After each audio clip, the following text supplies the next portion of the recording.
एक बार की बात है। महात्मा बुद्ध एक नए गांव में आए हुए थे, जहां पर महात्मा बुद्ध रोजाना प्रवचन दिया करते थे।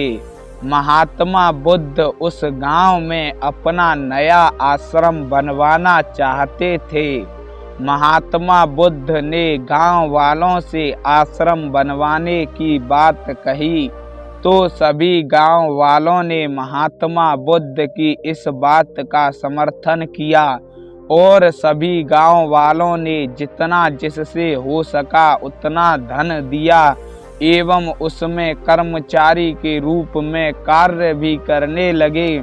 महात्मा बुद्ध के सभी शिष्य व गांव के सभी जन मिलकर आश्रम निर्माण करने लगे। तभी महात्मा बुद्ध के एक नए शिष्य का आश्रम में आगमन होता है। वह महात्मा बुद्ध से मिलता है और कहता है, हे महात्मा बुद्ध, मेरा जीवन बहुत ही व्यर्थ हो गया है। तब महात्मा बुद्ध कहते हैं कि ऐसा क्या हुआ जिससे तुम्हारा जीवन व्यर्थ हो गया। तब वह शिष्य कहता है कि पता नहीं क्यों मेरे मन में स्त्रियों के प्रति हर वक्त गंदे गंदे ख्याल आने लगते हैं।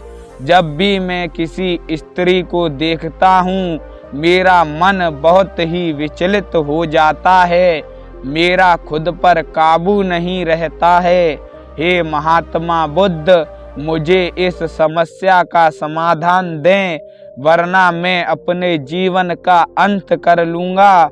और स्थिति इतनी गंभीर हो गई है कि कभी कभी तो मैं अगर अपनी बहन या माँ के साथ भी होता हूँ तो उनके साथ बैठने पर भी मेरा मन विचलित हो जाता है।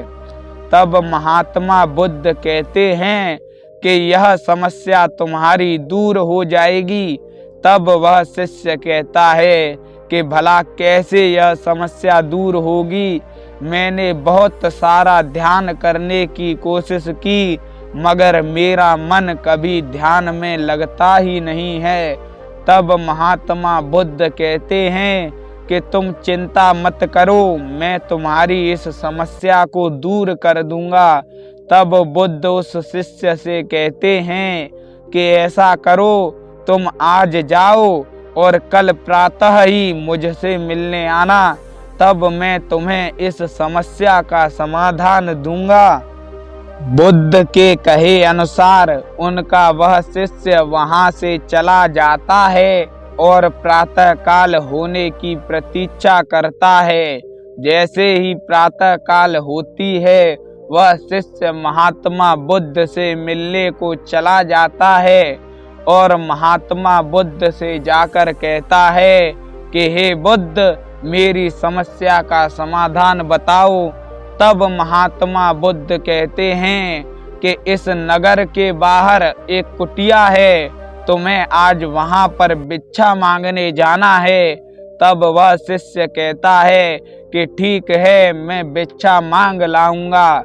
फिर वह रास्ते में जाने लगता है और जाते जाते सोचता है कि क्या ऐसा करने से मेरे मन में आने वाले विचार थम जाएंगे। परंतु वह व्यक्ति महात्मा बुद्ध में बहुत ही विश्वास किया करता था, जिस कारण वह अपने द्वारा किए जाने वाले कार्य की ओर बढ़ता जाता है। सारा गांव समाप्त होने के पश्चात आखिर वह कुटिया आ जाती है जिस पर महात्मा बुद्ध ने भिक्षा लाने को कहा था। तब वह व्यक्ति कुटिया के बाहर खड़ा होकर भिक्षा मांगने लगता है। तब उस घर से भिक्षा देने के लिए एक बहुत ही सुंदर स्त्री आती है, जिसे देखते ही उस शिष्य का मन विचलित होने लगता है। वह स्त्री उस शिष्य को भिक्षा देती है और भिक्षा देने के पश्चात उसे भोजन के लिए आमंत्रित करती है। तब वह शिष्य भोजन करता है, परंतु भोजन करते हुए भी उसके मन में आए हुए गंदे विचार कम नहीं होते हैं, बल्कि उनका वेग बढ़ता ही जाता है। परंतु उसकी नजर उस स्त्री से हट नहीं पा रही थी और वह जब भी उस स्त्री को देखता उसके मन में गलत गलत विचार आने लगते। परंतु वह स्त्री जब भी कभी उसकी ओर देखती तो उसे देखकर मुस्कुरा जाती। उसकी मुस्कुराहट को देखकर ऐसा प्रतीत हो रहा था जैसे वह उस व्यक्ति के बारे में सब कुछ जानती हो और मन ही मन सोच रही हो कि ये कितना मूर्ख व्यक्ति है।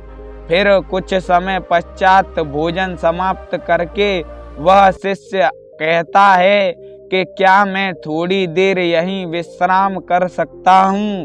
तब वह स्त्री कहती है कि क्यों नहीं। तब वह शिष्य विश्राम करने लगता है, परंतु उसके मन से वे विचार नहीं जाते हैं।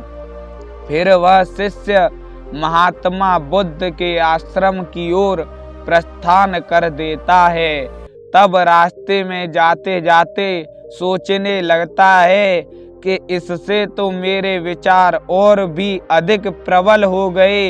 ये महात्मा बुद्ध ने मुझे कहाँ फंसा दिया। फिर वह महात्मा बुद्ध के पास जाकर सारी घटना बताता है। तब महात्मा बुद्ध कहते हैं कि वो कोई मामूली स्त्री नहीं है। उसने ध्यान और साधना की बदौलत अपने मन पर काबू पा लिया है, जिस कारण वह सामने वाले व्यक्ति के मन में क्या चल रहा है वह पढ़ लेती है। तब वह शिष्य कहता है कि फिर तो मुझसे बहुत बड़ा अपराध हो गया। मैं उस स्त्री के बारे में कितनी गलत गलत सोच रहा था। वो तो मेरे बारे में सब कुछ जान गई होगी कि मैं कितना नीच हूँ।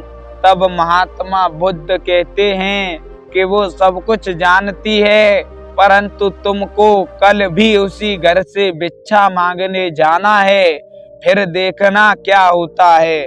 तब वह शिष्य डरते हुए दूसरे दिन भी उसी घर में भिक्षा मांगने जाता है। भिक्षा मांगने के पश्चात वह भोजन भी करता है एवं भोजन करने के उपरांत बिना विश्राम किए ही वह आश्रम की तरफ प्रस्थान करता है।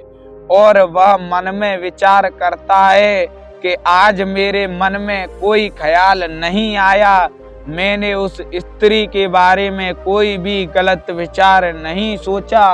और वह महात्मा बुद्ध के पास जाता है और सारी घटना बताने लगता है।